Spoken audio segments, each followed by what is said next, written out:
ओम नमो भगवते वासुदेवाय नमः। ओम विष्णवे नमः। राधे राधे भक्तों, आप सभी का स्वागत है आपके प्रिय आध्यात्मिक चैनल कथा मंजरी में। आज हम सुनेंगे पद्मिनी एकादशी की दिव्य और पुण्यदायी कथा। अधिक मास में आने वाली एकादशी को पद्मिनी या कमला एकादशी के नाम से जाना जाता है, जिसके श्रवण मात्र से ही समस्त पापों का नाश होता है और मनुष्य को श्री हरि की कृपा प्राप्त होती है।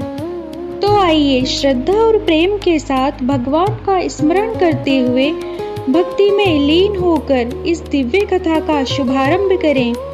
तो बोलिए श्री हरि विष्णु की जय, एकादशी मैया की जय।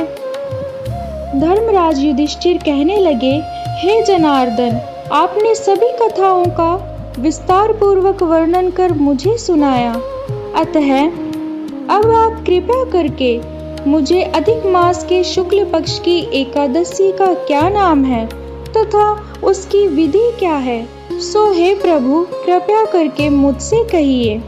श्री भगवान बोले, हे राजन, अधिक मास में शुक्ल पक्ष में जो एकादशी आती है वह पद्मिनी कमला एकादशी कहलाती है। वैसे तो प्रत्येक वर्ष 24 एकादशियां होती है। जब अधिक मास या मलमास आता है तब इनकी संख्या बढ़कर 26 हो जाती है। भगवान श्री कृष्ण बोले, पुरुषोत्तम मास में अनेक पुण्यों को देने वाली एकादशी पद्मिनी का व्रत करने पर मनुष्य कीर्ति प्राप्त करके वैकुंठ को जाता है, जो मनुष्यों के लिए भी दुर्लभ है। हे राजन, ध्यान पूर्वक इस कथा को सुनो।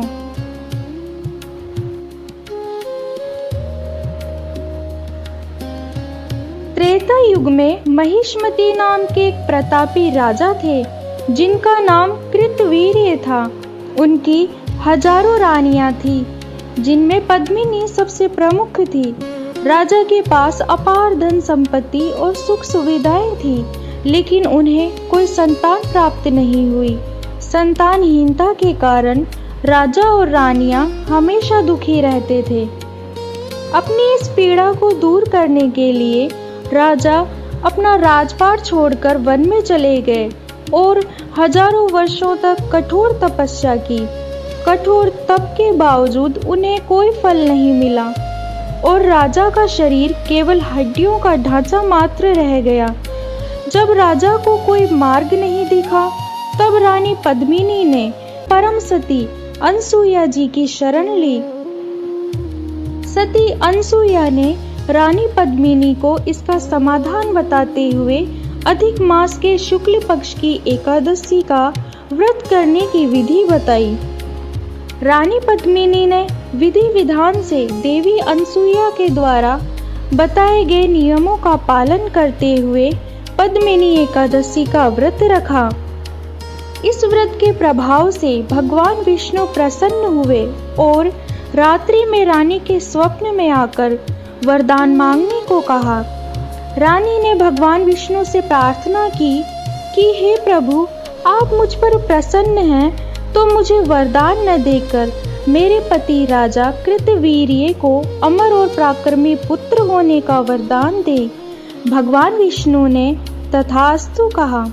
भगवान विष्णु की कृपा से रानी पद्मिनी और राजा कृतवीर्य को एक अत्यंत तेजस्वी पुत्र की प्राप्ति हुई, जिसका नाम सहस्त्रार्जुन पड़ा। वह तीनों लोकों में सबसे शक्तिशाली और यशस्वी राजा बना।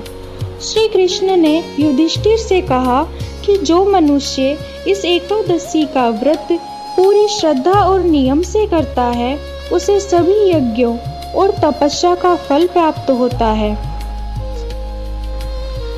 यह व्रत संतान प्राप्ति, सुख समृद्धि और समस्त पापों से मुक्ति दिलाने वाली मानी जाती है।